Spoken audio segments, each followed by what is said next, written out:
What's your impression of the prison industrial complex?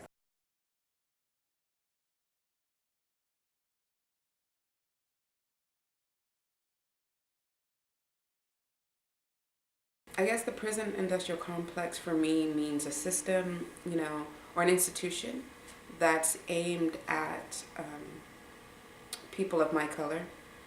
The complex, it sounds like something that ain't cool. Being criminalized in the world.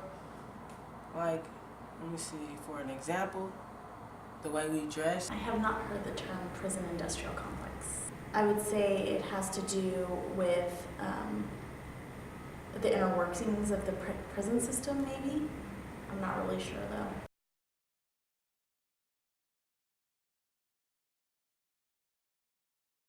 Yeah, I was like 16 and they charged me as an adult and I went to like the prison camp, you know what I'm saying?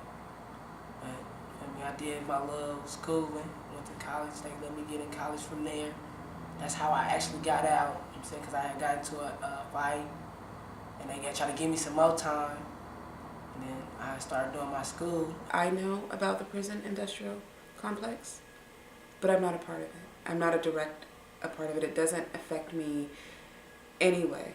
It's a conscious decision that I make to say, I understand that this is here. I understand that it's a barrier to my brothers and sisters, and I would like to help on either end to be, a part of deconstructing this.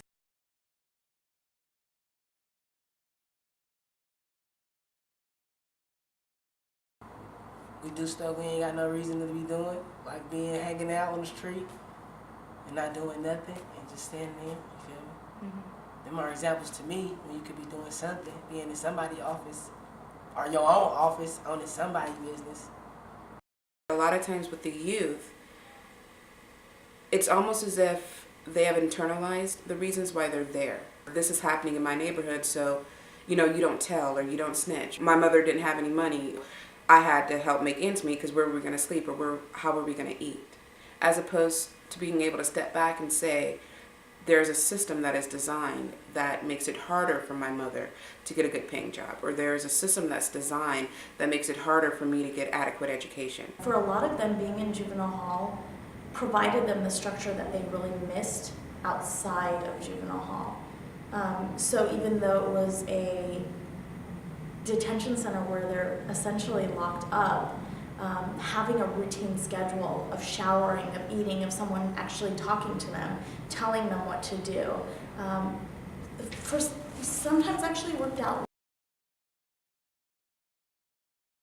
You're gonna do what you feel like doing, like, well, not what you feel like doing, but it's gonna be like, you wanna play cards, you wanna play, of course you're gonna have a school set up, you know what I'm saying? It's basically like a scheduled day. It's just like being on the street, but being in a small area around the same dude stuff, you feel me? Like, it's basically like seeing a little world and then seeing the big world. And we encourage people to come out of the room, but based on behavior, if we feel like they have behavioral issues, or there's like levels, if they're like a level 1, which means that they really need to earn, they need to be on good behavior to get out of the room. It's all based on behavioral theory and behavioral modifications.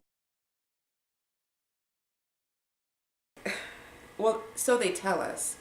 It is to restructure our thought process, our ways of thinking, our ways of acting, our ways of walking and talking in order to be a more productive citizen in society. Society and the system that they're trying to get you to be more productive in is a society that doesn't even reflect you. Officers, if they themselves are minorities coming from somewhat similar backgrounds, they see it as, okay, well, I've made it, why can't these people? It's another reason why our system is a little flawed. I think that the system is very set up in a way that the recriminalization is just, it's like a self-fulfilling prophecy. Because for some people, they can be too rough with, and then some people they can't. I mean, it's just jail. That's how jail gonna always be. That's just like you being at home and you being grounded for years and years and years, and you'll never come out your room. You only get 3 meals a day and the orange at night. You know what I'm saying? But that's not possible because your parents should never be strict like that to you. You know what I'm saying? But see, jail they don't really care. You know what I'm saying? They gonna really just do what they want to. Just like if you go to Iraq or over there and you hear about the stuff that goes on in their prisons. You know what I'm saying? some people it ain't about the jails, it's about the people that's running the jails, you know what I'm saying? Because they to be the main ones that's not doing what they supposed to be doing because they think they can get out and ain't nobody watching them. Some people just be trying to abuse their power and it ain't cool. It's going back to that balance of kind of scaring people so they don't come back, but then also having proper empathy. Having to get strip searched, pat down, put in a room, told that you have to turn on the light to pee, that's very humiliating and it's a scary experience. There are actually people who feel that this system is needed in order to make the streets safer. This is a shitty situation that they're in. Whether they did it or not, it's a shitty situation that they're in. Like, I don't too much really like bringing my past up, you know what I'm saying? Going to jail ain't nothing to, you know what I'm saying? Like I say, it ain't nothing to brag on, boast on. It's something that could have avoided and I could have been doing something with that time. It had gave me time to sit down and think and really understand that it's more to life than just this. My name is Nipa Creek. I'm a career counselor at Mills College and a former correctional probation officer at a juvenile detention facility in San Diego. Latasha Monique. I'm a student at Mills College. I am from Vallejo, California.